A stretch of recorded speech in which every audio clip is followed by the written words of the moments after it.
Hi hello ನಮಸ್ತೆ, ಎಲ್ಲರೂ ಹೇಗಿದ್ದೀರಾ? ಎಲ್ಲರೂ ಚೆನ್ನಾಗಿದ್ದೀರಾ ಅಂತ ಭಾವಿಸ್ತಾ ನನ್ನ ವೀಡಿಯೋನ ಕಂಟಿನ್ಯೂ ಮಾಡ್ತಾ ಇದ್ದೀನಿ. ಹೊಸ ವರ್ಷಕ್ಕೆ ಹೊಸ ವೀಡಿಯೋ ಇರಲಿ, ಸ್ವಲ್ಪ ಚೇಂಜ್ ಇರಲಿ ಅಂತ ಹೇಳ್ಬಿಟ್ಟು ಇಷ್ಟು ದಿನ ವೀಡಿಯೋ ಗ್ಯಾಪ್ ಆಗಿತ್ತು. ಸೊ ಇವಾಗ ಕಂಟಿನ್ಯೂ ಆಗುತ್ತೆ. ಎಕ್ಸಸೈಸ್ ಕ್ಲಾಸ್ನ ಮುಗಿಸ್ಕೊಂಡು ಮನೆಗೆ ರಿಟರ್ನ್ ಆಗಬೇಕಿದ್ರೆ ಚಿಕನ್ ಕಟ್ ಮಾಡಿಸ್ಕೊಂಡು ಹೋಗೋಣ ಅಂತ ಮೊದಲೇ ಮೈಂಡಲ್ಲಿ ಫಿಕ್ಸ್ ಆಗಿಬಿಟ್ಟಿದೆ.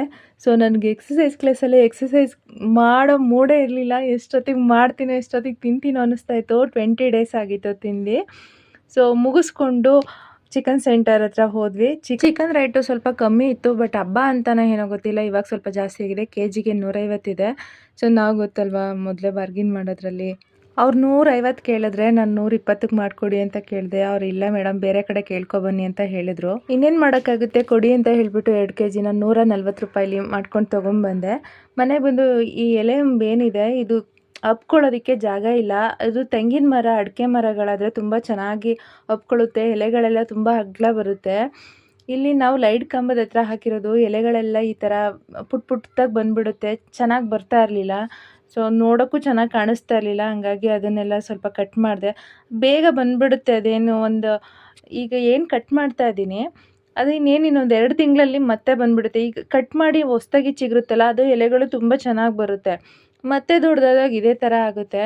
ಸೊ ಜಾಗ ಇಲ್ಲದೆ ಇರೋ ಕಾರಣ ಅದನ್ನು ಕಟ್ ಮಾಡಬೇಕಾಯ್ತು. ಬೇಜಾರಾಗ್ತಾಯಿತ್ತು ಕಟ್ ಮಾಡೋದಕ್ಕೆ.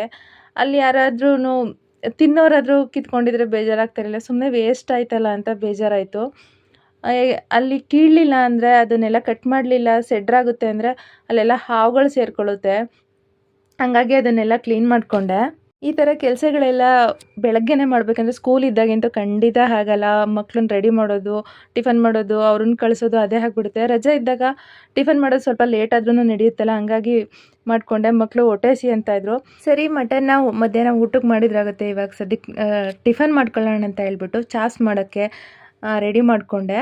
ಒಂದು ಒಲೆ ಮೇಲೆ ಚಾಪ್ಸ್ನ ರೆಡಿ ಮಾಡಿಕೊಂಡೆ. ಇನ್ನೊಂದು ಒಲೆಯಲ್ಲಿ ಪರೋಟ ಮಾಡಿಕೊಂಡೆ.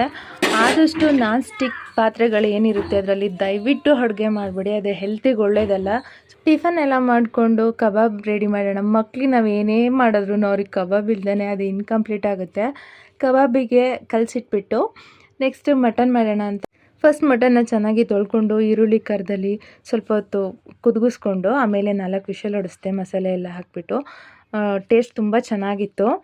ಈ ಹಬ್ಬಗಳು ಬರೋದು ಸಾಕು, ನಮ್ಮ ಹೆಣ್ಮಕ್ಳು ಕ್ಲೀನ್ ಮಾಡ್ಕೊಳ್ಳೋದು ಸಾಕು. ನಾನ್ ವೆಜ್ ಮಾಡಿ ಆದಮೇಲೆ ಮತ್ತೆ ಅಡುಗೆ ಮನೆಯೆಲ್ಲ ಗಲೀಜಾಗೋದು ಸಾಕು, ಬೇಡ ಅನ್ನಿಸ್ಬಿಡುತ್ತೆ. ಬೇರೆಯವ್ರು ಮಾಡಿಕೊಟ್ಟಿದ್ದು ನೆಮ್ಮದಿಲಿ ತಿನ್ಬೋದು, ನಾವು ಮಾಡಿ ನಾವು ತಿನ್ನೋಕ್ಕೆ ಖಂಡಿತ ಆಗಲ್ಲ. ಇದಾಗಿತ್ತು ಇವತ್ತಿನ video. Thank you for watching. See you on the next vlog. Bye.